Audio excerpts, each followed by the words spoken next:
আসসালামু আলাইকুম বন্ধুরা, কেমন আছেন সবাই? আশা করছি ভালো আছেন। আমিও আপনাদের দয়ে অনেক অনেক ভালো আছি। গাইস, একটা কথা তোমাদেরকে বলতে ভুলে গেছি, সেটা হলো আমার পড়ালেখার পাশাপাশি একটা কোম্পানিতে কাজ শিখতেছি। আর সেই কোম্পানির প্রোগ্রাম হচ্ছে আজকে বসুন্ধরা আইসিসি হলে। তাই ভাবলাম যে প্রোগ্রামে যেহেতু যাবোই, তোমাদেরকে একটা ভিডিও উপহার না দিলে কি হয়। তো চলো বেশি কথা না বাড়িয়ে ভিডিওটা শুরু করা যাক। আর হ্যাঁ গাইস, আজকে রাত্রে যে এতটা পরিমাণ বৃষ্টি হয়েছে, রাস্তায় বের হয়ে দেখি বন্যা হয়ে গেছে। তাই জুতাটা হাতে নিয়ে আস্তে আস্তে রাস্তাটা পার হয়ে যাচ্ছি। অনেক কষ্ট করে পানির রাস্তা পাড়ি দিয়ে মেন রোডে চলে এসেছি। গাইস, তোমাদেরকে বলছিলাম না আজকে রাত্রে অনেক বৃষ্টি হয়েছে, তার প্রমাণ তো তোমরা দেখতেই পারছো। রাস্তার ব্যারিকেড সব বাতাসে উল্টে গেছে। অনেকক্ষণ যাবত বাসের জন্য দাঁড়িয়ে থাকতে থাকতে আমরা কিন্তু অলরেডি একটা বাস পেয়ে গেছি। বাসটা দাঁড় করে সবাই মিলে তাড়াতাড়ি উঠে পড়লাম। গাইস, এই বাসের মধ্যে উঠেও ঝামেলায় পড়ছি। এমন ভাবে দাঁড়াই আছি আমি, মানে বসার কোনো সিটই নাই। দেখো, তোমাদেরকে যদি একবার দেখাই তাহলে বুঝতে পারবে কি একটা অবস্থা বাসের ভিতরে। এতগুলো মানুষের ভিতরে আমি তো ওদেরকে উড়াধুরা খুঁজতেছি, কিন্তু কোথাও পাইতেছি না। দেখি কি করা যায়। অনেকক্ষণ খোঁজাখুঁজি করে দেখি ওরা সামনে আছে। যাই হোক বন্ধুরা, অনেকক্ষণ সময় বাসের মধ্যে থাকার পর আমরা কিন্তু অলরেডি বাস থেকে নেমে পড়েছি। আর নেমে আমাদের আরো দুইজন লোক আসা বাকি আছে, তাদের জন্য অপেক্ষা করতেছি। রাত্রে তো অনেক বৃষ্টি হয়েছে, আর দিনে তো রোদে ফাটিয়ে দিতেছে আমাদেরকে।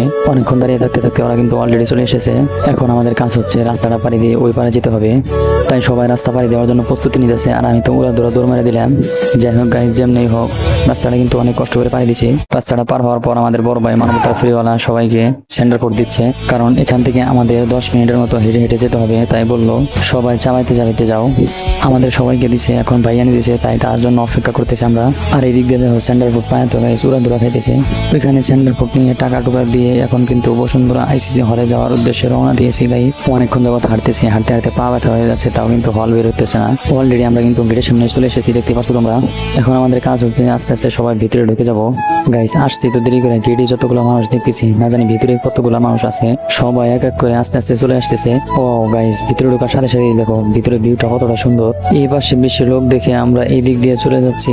ওরা সবাই আগে আগে যাচ্ছে, আর আমি পিছনে পিছনে ভিডিও করতে করতে যাইতেছি।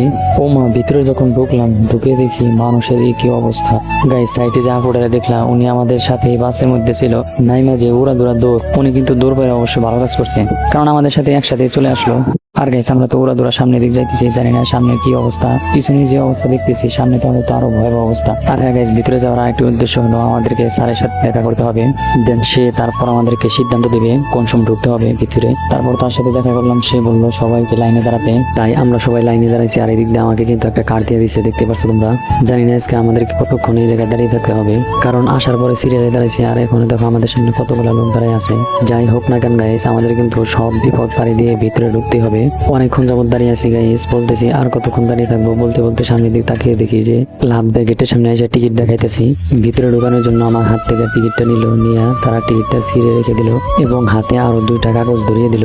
কাগজ 2টা হাতে নিয়ে যখন ভিতরে ঢুকে পড়লাম, ঢুকে দেখি আমরা যারা একসাথে আসছিলাম সবাইকে হারিয়ে ফেলছি। এই দেখো সেই কাগজ 2টা। তোমাদেরকে এগুলো দেখাতে গিয়ে ওই দিক দিয়ে দেখি ওরা আমাকে খুঁজতে খুঁজতে হয়রান হয়ে গেছে।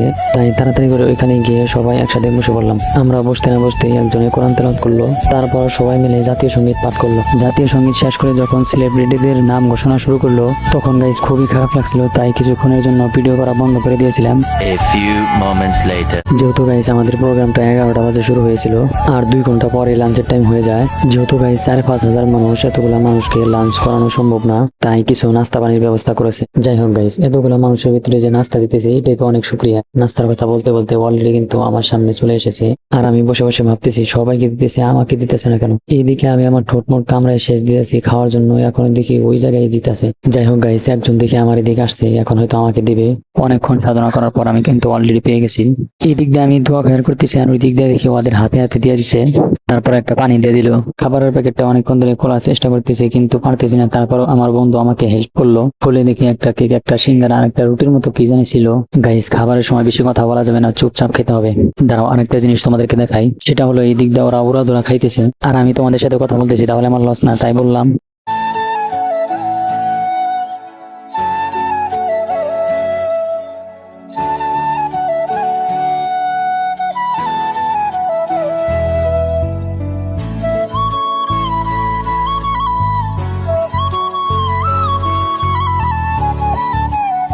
এই এই যে ও কি করছে জানো, তারা তোমাদেরকে দেখায়, এই দেখো খাবারটা নষ্ট করছে। আসলে তোমাদেরকে বলছিলাম যে রুটির মতো, ওইটা আসলে রুটি নাকি জানি, মানে কেমন জানি একটা গন্ধ আসে, তার জন্য ও খাইতে পারে নাই। আমিও একটু জোর করে খাইছি আর কি। তারপর খাওয়া দাওয়া শেষ করে পানি খেয়ে নিলাম। পানিটা খাই গেছে, এতটা পরিমাণ প্রস্রাবে চাপ দিছে, তাই দৌড় মারে প্রস্রাব খানে গেলাম। আর যাই দেখি লম্বা একটা সিরিয়াল, এত বড় সিরিয়াল দেখে আমার প্রস্রাব চলে গেছে, তাই দৌড় মারে এসে আবার বসে বললাম। আর হ্যাঁ গাইস, লাস্টে কিন্তু একটা আকর্ষণীয় লটারি আছে। লটারিতে গিয়ে যেতে এটা দেখতে চাইলে তোমাদের কিন্তু শেষ পর্যন্ত ভিডিওটা দেখতে হবে। লটারিতে জিতবে হচ্ছে এই ক্রমিক নং, যাদের সাথে মিলে যাবে সেই কিন্তু লটারিতে জিতে যাবে। তাই সবাই দাঁড়িয়ে সবাইকে জিজ্ঞেস করতেছে যে কার কত ক্রমিক নং। আবার সবাই চিন্তা করতেছে যে এই পুরস্কারটা কে পাবে কে পাবে। এই বিষয় নিয়ে চিন্তা করতে করতে হঠাৎ করে আমার ক্রমিক নং মিলে যায়। আমার ক্রমিক নং শোনার সাথে সাথে আমি তো ওরা ধরাধর এক দূরে গাইস স্টেজে উঠে পড়ছি। আর উঠে পুরস্কারটা নিলাম। পুরস্কারগুলো দিয়ে কিন্তু গাইস অনুষ্ঠানটা শেষ করছে। আর গাইস আমি যখন পুরস্কারটা নিয়ে একটু অসমে গেছি, আর এসে দেখি সবাই আস্তে আস্তে চলে গেছে। তাই তাড়াতাড়ি করে আমরাও বেরিয়ে পড়লাম। হল থেকে বের হয়ে বাইরে দাঁড়িয়ে কিছুক্ষণ ছবি তুললাম এবং সবাই মিলে ওইখানে কিছুক্ষণ বসে রেস্ট নিয়ে তারপর বাড়ির দিকে রওনা দিলাম। আবারও গাইস আমাদেরকে হাঁটতে হাঁটতে যেতে হবে স্টেশনে। তাই সবাই মিলে আস্তে আস্তে হাঁটতে হাঁটতে আসতেছি স্টেশনের দিকে।